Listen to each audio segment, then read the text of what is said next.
இது தொடர்பான கூடுதல் தகவல்களை நமது செய்தியாளர் சுப்பிரமணியன் வழங்கிட கேட்கலாம். சுப்பிரமணியன், உங்க விரிவான தகவல்.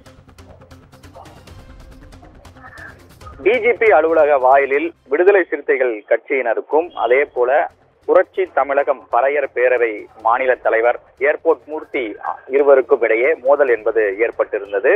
இதில் இரு தரப்பினரும் மாறி மாறி தாக்கிக் கொண்டனர்.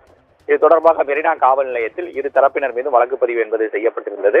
ஏர்போர்ட் மூர்த்தி மீது ஜாமீனில் வெளியே வர முடியாத பிரிவின் அடிப்படையில் வழக்கு பதிவு செய்யப்பட்ட காரணத்தினால் அவர் சிறையில் அடைக்கப்பட்டிருக்கிறார். நீதிமன்ற காவலில் சிறையில் அடைக்கப்பட்டிருக்கிறார்.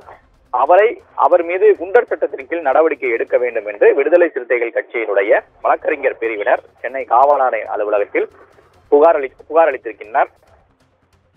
வழக்கறிஞர் உதயகுமார் என்பவர் இந்த புகாரை அளித்திருக்கிறார்.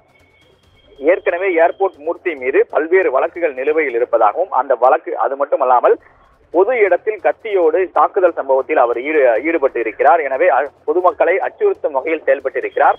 அவர் மீது குண்டர் சட்டத்தின் கீழ் நடவடிக்கை எடுக்க வேண்டும் என்று அந்த புகார் மனுவில் தெரிவிக்கப்பட்டிருக்கிறது.